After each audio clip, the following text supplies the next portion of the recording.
दोस्तों बहुत बड़ी खबर है। दीपावली से पहले जितने भी संविदा कर्मचारी 44 विभाग की चर्चा कर रहे हैं, यहाँ पे आप लोग देखेंगे ऑफिशियल लेटर भी जारी किया गया और पेपर कटिंग के माध्यम से भी जानकारी दी गई है। 44 विभाग में अभी जितने भी संविदा पे कार्य कर रहे हैं तो आप लोग का सैलरी बढ़ने जा रही है, पुनरीक्षण फिर से होने जा रही है मानदेय को लेकर। तो यहाँ पे आप लोग समझ लेंगे, यहाँ पे पेपर कटिंग के भी माध्यम से समझाया गया है और यहाँ पे ऑफिशियल भी जारी किया गया है। 6 नवंबर 2023 को ये लेटर जारी किया गया। उसमें साफ तौर पे जानकारी दे दी गई है। पे विषय में देख लेंगे, संविदा नियोजित कर्मियों की पारिश्रमिक मानदेय का निर्धारण पुनरीक्षण के संबंध में साफ तौर पे जानकारी दे दी गई है। इसका मतलब साफ तौर पे ये है कि बाजार के अकॉर्डिंग जो है आप लोग का सैलरी अभी ठीक ठाक नहीं है। मतलब अभी जो वर्तमान सैलरी है आप लोग का, उसमें कुछ सैलरी जो है बढ़ाई जाएगी, अन्य भत्ता जोड़कर जो भी आप लोग का सैलरी है उसमें कुछ बढ़ाई जाएगी। इसके लेकर फिर से नया सैलरी जो बनेंगे आप लोग का, मंथ का जो सैलरी बनेंगे, इसके लेकर पुनरीक्षण फिर से विचार करने जा रही है राज्य सरकार।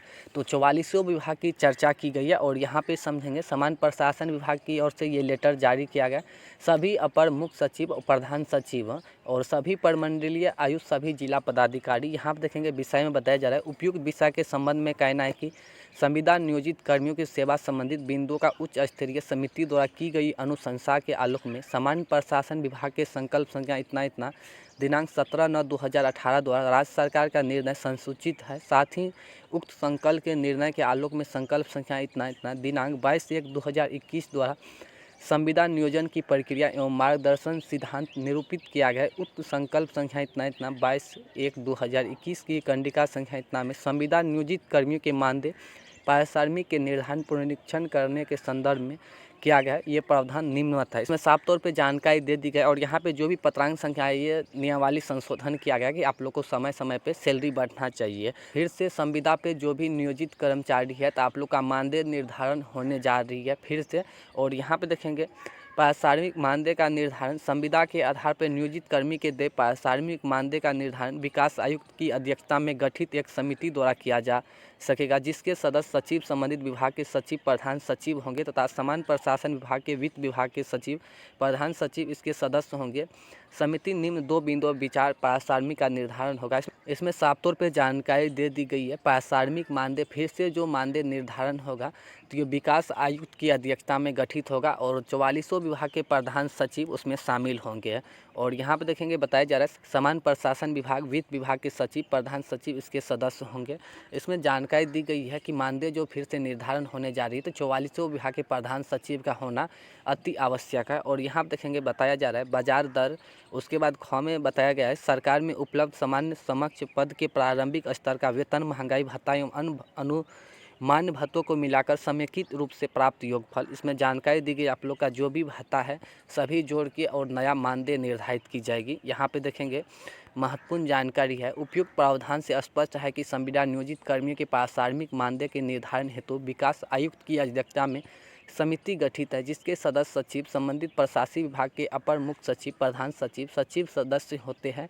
सचिव प्रशासनिक विभाग द्वारा उनके नियंत्रणाधीन संविदा नियोजित कर्मियों के पारिश्रमिक मानदेय का निरीक्षण से संबंधित प्रस्ताव उक्त समिति के साथ विचार प्रस्तुत किया जाना है।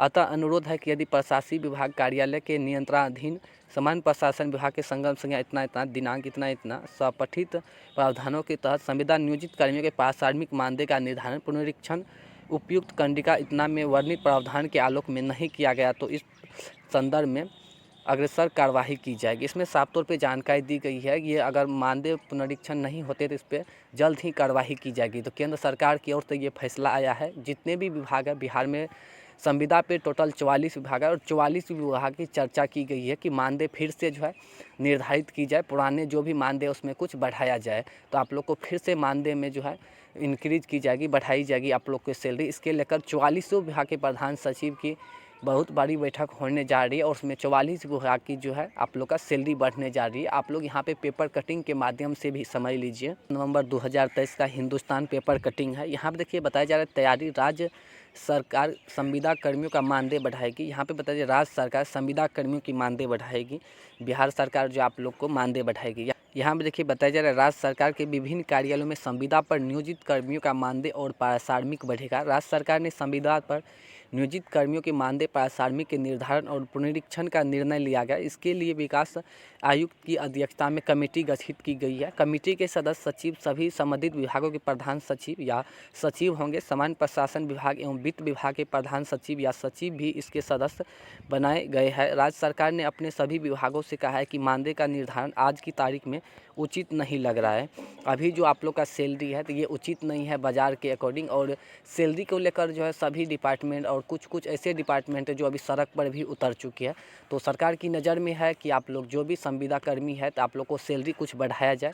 दीपावली हो या छठ से पहले आप लोग को सैलरी बढ़ा दी जाएगी। चुनाव से पहले जो है आप लोग को सैलरी बढ़ा दी जाएगी। इसके लेकर विकास आयुक्त की अध्यक्षता में कमेटी गठित की गई है। आप लोग का बैठक जो है बहुत जल्द होंगे। उसमें सभी नोडल पदाधिकारी हो या प्रधान सचिव, जो भी विभाग है वो विभाग के नोडल पदाधिकारी हो या प्रधान सचिव इस कमेटी में भाग लेकर जो भी निर्णय होंगे, आप लोग को जो भी सैलरी निर्धारित की जाएगी तो वो सैलरी आप लोग को दी जाएगी, जो भी अभी संविदा पे कार्यरत है। यहाँ पर देखेंगे बताया जा रहा है राज्य सरकार ने अपने सभी विभागों से कहा है कि मानदेय का निर्धारण आज की तारीख में उचित नहीं लग रहा है, तो विकास आयुक्त की अध्यक्षता वाली समिति के समक्ष इसे रखे। सोमवार को इस संबंध में सामान्य प्रशासन विभाग के प्रधान सचिव डॉक्टर बी राजेंद्र ने सभी विभागों के सचिव, पुलिस महानिदेशक, प्रमंडलीय आयुक्त और जिला पदाधिकारियों को पत्र लिखा है। पत्र में नियोजित तथा संविदा कर्मियों के मानदेय का पारिश्रमिक पुनरीक्षण के लिए विकास आयुक्त की अध्यक्षता में कमेटी गठित किए जाने की सूचना दी गई है। बाजार दर, समक्ष पद का वेतन तथा अन्य भत्तों को जोड़कर बनेगा आधार।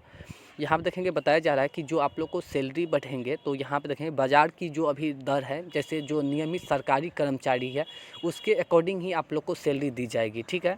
और जो भी भत्ता है वो सभी जोड़ के आप लोग को, जैसे अभी कोई भी डाटा एंट्री ऑपरेटर है इसका सैलरी अभी 17,000 मिल रहा है, तो इसमें 20 या 21,000 इतना बढ़ सकता है आप लोग का सैलरी। नियमित कर्मचारी जो है उसके अकॉर्डिंग आप लोग को सैलरी मिल जाएंगे, ठीक। और यहाँ पर देखेंगे बताया जा रहा है सामान्य प्रशासन विभाग के निर्देश के अनुसार ये समिति 2 बिंदुओं में विचार कर प्राथमिक का निर्धारण करेगी। इसमें पहला बिंदु बाजार दर होगी, वहीं दूसरा बिंदु सरकार में उपलब्ध समक्ष पद के प्रारंभिक स्तर का वेतन, महंगाई भत्ता एवं अन्य भत्तों को मिलाकर समेकित रूप से प्राप्त योगफल होगा। इसमें जानकारी दी गई है कि अभी जो संविदा कर्मचारी है इसका जो वेतन बढ़ेगा, तो जैसे कोई नियमित कर्मचारी उसका ग्रेड सैलरी फर्स्ट जो है उसके अकॉर्डिंग आप लोग को सैलरी दी जाएगी। और यहाँ पे देखेंगे बताया जा रहा है विभाग ने सभी विभागीय अपर मुख्य सचिव, प्रधान सचिव व सचिव से कहा है कि यदि नियोजित कर्मियों के मानदेय का निर्धारण उचित प्रावधान के तहत नहीं किया गया तो अपने नियंत्रण के अधीन संविदा पर नियोजित कर्मियों के प्राथमिक निर्धारण पुनरीक्षण संबंधित प्रस्ताव उक्त समिति के समक्ष विचार के लिए भेजे, ताकि इस संबंध में आगे की कार्रवाई जल्द की जाए। इसमें कड़ी से कड़ी निर्णय लिया गया है कि जितना जल्द हो सके उतना जल्द विकास आयुक्त की बैठक में भाग लेकर सभी नोडल पदाधिकारी या प्रधान सचिव इस निर्णय को सक्षम बनाए और जो भी संविदा पे कार्यरत है तो इन सबको सैलरी में जो है बढ़ाया जाए। ये जो है बहुत ही ज़रूरी खबर था आप लोग का, जो अभी संविदा पे कार्य कर रहे हैं तो आप लोग को सैलरी बढ़ाई जाएगी, ये चुनाव से पहले ही हो जाएंगे। तो ये बड़ी खबर था। और ये जो मानदेय मिलने जा रही है तो इसमें कन्फ्यूजन होंगे कि कौन कौन सी संविदा कर्मचारी को मिलने जा रही है, तो इतना आप लोग समझ लीजिए जो भी अभी संविदा पे कार्यरत है, अगर सेवा पुस्तिका अगर आप लोग का बन चुका है तो आप एक संविदा कर्मचारी है। और बहुत सारे ऐसे संविदा कर्मचारी जिसका अभी सेवा पुस्तिका नहीं बना है, लेकिन सेवा पुस्तिका फरवरी में ही लागू कर दी गई है कि जो संविदा पे कार्यरत है तो जो भी छूटे हुए संविदा कर्मचारी उन सबका सेवा पुस्तिका बन जाना चाहिए। बहुत सारे डिपार्टमेंट में बन चुका है और ऐसे बहुत सारे डिपार्टमेंट में जिसमें नहीं बना है, तो आप लोग को चिंता करने की आवश्यकता नहीं है। जो आप संविदा पे रेगुलर रूप से कार्य करें तो आप लोग को सैलरी बढ़ाई दी जाएगी। आउटसोर्सिंग, कॉन्ट्रैक्ट और अनुबंध वाले के लिए ये नियम नहीं है। धन्यवाद।